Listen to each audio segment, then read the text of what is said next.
What if I told you that the audio you're about to hear that earlier today started like this? Almost anything can be justified as a style of filmmaking if it works. And it started like that because I was standing 100 feet away from the recording microphone. In the end, sounds like this. Almost anything can be justified as a style of filmmaking if it works. Would you just call me a liar, stop watching this video and move on? Well, I certainly hope you don't do that, because even though this defies all logic and it defies everything we know about audio recording, it is 100% real, and I'm going to show you exactly how it was done. What's going on, everybody? This is David M, the Polish Potato. I am surrounded by microphones today, and it is for a good reason. Some time ago, Zoom, the company that I really like as far as audio recording goes and sound recorders go, released a microphone with a recorder attached to it, and they named it Zoom M3. It's this one.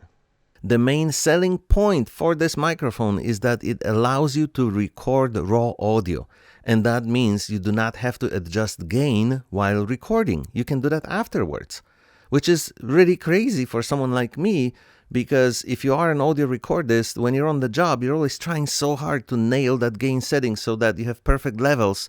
This microphone expands the possibilities because of this raw audio feature. All you do is you press this record button here and basically forget about it. So if you are in a situation where you can't have your subject right next to the microphone and they are further away, or the microphone is not pointed exactly at them and they are further away, you can now go back to this audio in post-production and bring up the levels without bringing up the levels of noise, which is at least what Zoom people claim. Today we are going to, of course, test and see if it is really so, and we are going to push this microphone / recorder to its limits and see what it's really capable of. As always in my videos, the most important feature of things like microphones and earbuds and headphones and anything related to audio recording is the sound quality, because why else would we buy any of this stuff if not for great sound quality? So let's start with the comparison. I'm going to lower this one a little bit more, which is the Rode NTG4 Plus, and then I'm going to pick a good quote about filmmaking, and I'm going to play it back to you 4 times so you can clearly hear the difference in quality between this Zoom M3 and all the other ones. Alright, I believe I'm all set now. Here we go. The public has an appetite for anything about imagination, anything that is as far away from reality as is creatively possible. The public has an appetite for anything about imagination, anything that is as far away from reality as is creatively possible. The public has an appetite for anything about imagination, anything that is as far away from reality as is creatively possible. The public has an appetite for anything about imagination, anything that is as far away from reality as is creatively possible. Okay, now that you heard the comparison to the other 3, you can tell me in the comments what your opinion is about this microphone and how do you think it performs and how you like the quality from it. You've been listening to it since the beginning of this video. I'm gonna switch to my standard Studio Yeti Blue in a moment, but I'm going to give you my opinion first because that's why I'm here. And I think the mere fact that you can compare it to the likes of Rode NTG4 Plus, which is a fantastic microphone, is the best testimonial, is the best evidence of how good it is, which is really no surprise with Zoom because they've been doing this for years. There was, in my opinion, very little difference between these 4 microphones. Going head-to-head with Yeti Blue and Rode NTG4 Plus is not an easy match, so that gives us an idea of how good the microphone on this device really is. And now let's take this guy off and let's bring back the Yeti Blue. Alright, we're all set. I'm going to turn this off and I'm going to talk for a moment about what this really is. So I made a joke earlier that this was a microphone with a sound recorder attached to it, and I think that's exactly what this is. We have just established that it is a high-end microphone. It works really well. It has a beautiful sound quality, and Zoom simply added this part here, which is the sound recorder. So what this does now, it becomes a one-button backup device for your audio recordings, and it performs that basic function very well because again, this records raw audio, which means you don't have to worry about the gain. You don't have to worry about how well it's picking up somebody's voice when you're creating the recording. And if you find yourself in fairly favorable sound recording environment, which means there isn't huge noise pollution, there isn't a lot of things interfering with your audio, maybe someone's just standing too far away from the microphone, or they're not speaking very loud. This allows you to adjust the levels in post-production without pushing up the levels of noise, and it really does work like that in my so far experience. Creativity is seeing what others see and thinking what no one else ever thought. Creativity is seeing what others see and thinking what no one else ever thought. So let's now talk about what the buttons really do. This isn't very complicated. There's a button here that you press to turn this on. It's a half long press. I think it's like 1 second to turn this on. And if you don't want to do anything else, you can just press the record button. This light goes red if there is a card inserted here, because this does work with a micro SD card. Then it will just start recording. And you really don't have to worry about anything else. There really isn't much other adjustments that you can do other than the button that lets you select between mono, 90 degrees stereo, and I don't have my glasses, 120 degrees stereo. So you can cycle through these modes. If you want to record a little more spatial sounding audio, then you switch to 90 degrees or 120 degrees. And you have a low cut filter here that helps with wind noise or any other low end frequency distortions and noises that you don't really want to record in your audio. So you can turn this on if you're hearing that kind of problems. And then when you stop the audio, you have a headphones port here that you can use for monitoring the recording, and you can also use for playback. So you can connect your headphones here, standard 3.5 millimeter TRS jack, and when you press this button here, it will play the last file recorded. You know what? Let's give it a shot. Why not? This connects to my audio system in the house, and we're gonna turn it on. That's right. And select the right input channel.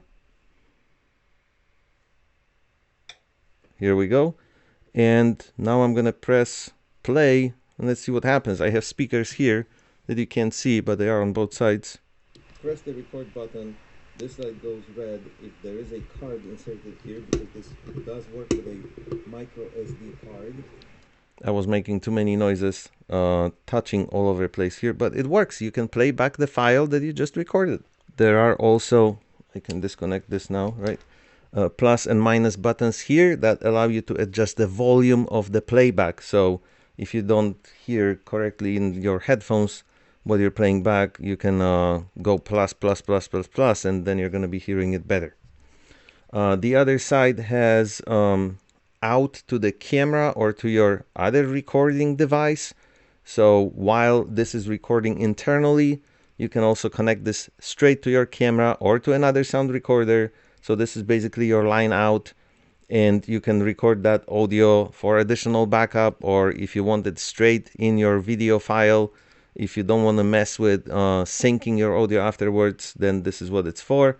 And it also has a USB-C connection here that you can use for powering this device while recording. Unfortunately, this does not have rechargeable batteries, which is my ZONK number one. We are in 2023. Every single thing you buy now is pretty much rechargeable. Even a blender, we recently got an offer for a blender, that is rechargeable through a USB-C port. Wireless microphones, earbuds, headphones, you name it, everything is rechargeable. So I'm not sure why Zoom couldn't make this rechargeable. It would be so awesome, and it would also be better for the environment. I'm not even kidding. Imagine you're going through a number of longer recording sessions, and you know you've been using the batteries for a while, and then it's hard to judge how much power you have left on them, so you just keep switching them to new ones for every session. If you're outdoors and you don't have easy access to power that would let you keep this connected for the recording, then you have to keep switching those batteries. It would be just so much better to be able to recharge this overnight and be ready for the next recording that you have coming up. So that's a major zonk. I just don't understand why there couldn't be a rechargeable battery. It looks like there's enough space in this device here that could easily hold a rechargeable battery. Another zonk, since I'm talking about zonks, I'm gonna add zonk number 2. There is no LCD. I know this is a microphone with a sound recorder attached, and it's supposed to be one button easy operation sound recorder, but still it would be so cool to have even a small LCD that would just show us the battery level and the amount of space left on the card. That's all I need, because I find myself having to keep guessing these both values, and it is just frustrating. So a small LCD would be awesome. These lights on top here do indicate when your battery is running low. One of them is supposed to start blinking orange when your battery is running lower power, and then when it blinks orange really fast, that means you have to change your battery because you have almost no power left. But why are you putting those notification lights on top of the device? No one likes that. Very often we find ourselves filming something from the eye level. The camera is at the eye level, and this is on top of the camera. How am I supposed to see that? No one is comfortable with that. It would be so much easier to put those lights on the back or the small LCD instead of those markings here that show you what you're supposed to do if you want to format the card. That would be cool. So those are 2 zonks right there. And I actually have one more that I will talk about later. But now I want to circle back to that recording you heard in the very beginning of this video, because now that I told you exactly how this operates and how it works, I think it's a good time to explain how that recording was made and how it was processed so that we ended up with something that sounded really good in the end. As I already mentioned, my goal was to push this device to its limits and find out what it's really capable of and how useful it is in those extreme situations, because I know it has a great microphone. I know it's easy to record audio with it in good conditions, but what happens when we're in trouble? Is it really going to help us and change our lives enough to justify the expense? Good audio is easy to record when you're standing fairly close to the microphone and it is relatively quiet around you. But to see how far we can push the technology we're testing today, I need some bad audio, or actually not so perfect audio. And the easiest way to do that is to step away from the microphone. I made recordings at 25 feet away from the microphone, 50 feet, 75 feet, and 100 feet. And of course, the 100 feet was the most challenging one. So again, this is what it sounded without any adjustments, the way it came out of the Zoom M3.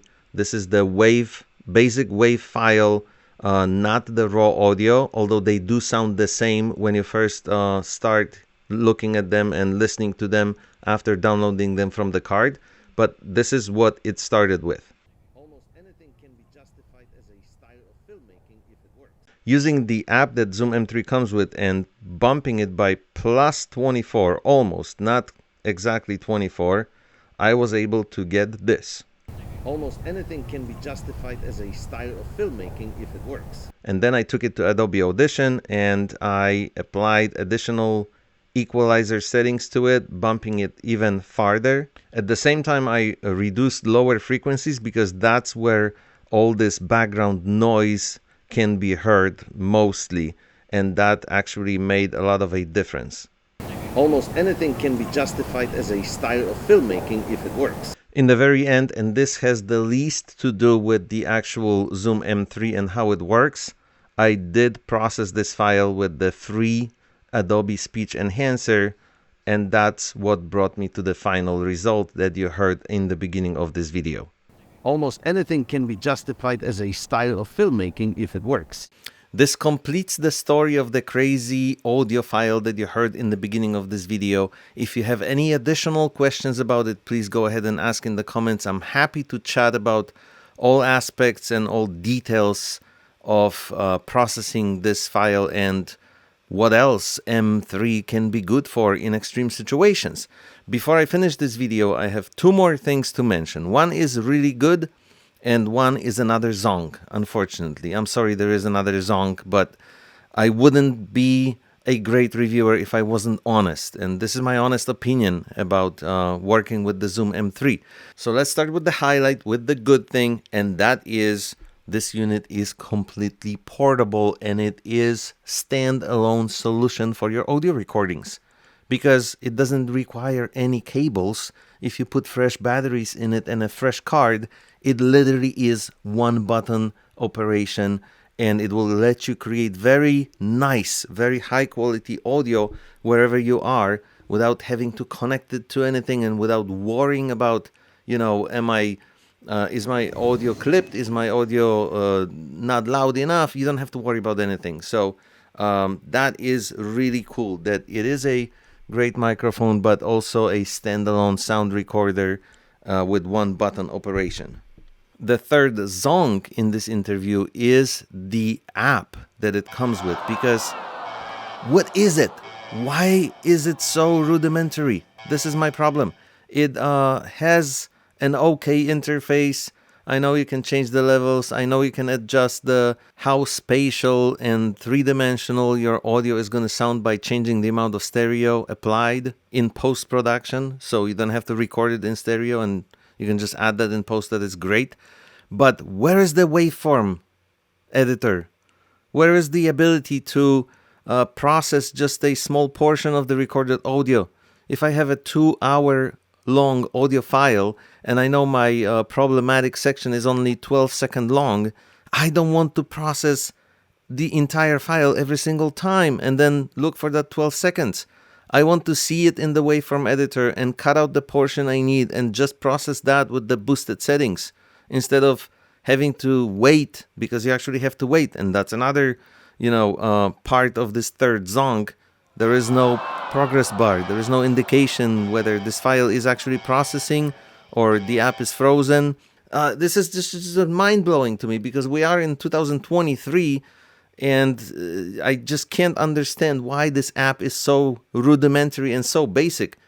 Zoom people, come on. Seriously, if you can't employ better coders, then just go to ChatGPT and ask ChatGPT to recode this for you, and it will probably be doing a very good job adding that waveform editor, if nothing else. Okay, it's time for my final conclusion. I'm sure those of you who are still watching are happy we got to this point. I would rate this microphone with an attached sound recorder very high. I think Zoom M3 is an excellent tool. It really does make a difference. It helps making your recordings better. And what's most important, it helps making them better with a very easy one-touch operation. Okay, 2 touches because you have to power it on and then you have to press the record button. But it's as simple as it gets. So overall, Zoom, wonderful job. Kudos for including a high-quality microphone that's pretty much on par with the mighty Rode NTG4 Plus. Kudos for making a hybrid device that has a high-quality microphone and a good audio recorder, sound recorder in one. And kudos for the effort of adding the raw audio. But please make the app better. I know you can do this. I know we're just at the beginning of this journey, and the next iteration of the app will open up all the possibilities that we're waiting for and increase the functionality even more. I would love to hear your comments. I would love to hear your use for this device, and I would love to hear about your experiences if you decide to get it. Thank you so much for watching. I hope you enjoyed my review and I hope it gave you enough information to make an educated decision if you are considering purchasing a Zoom M3 for yourself. I wish you happy and successful audio recordings.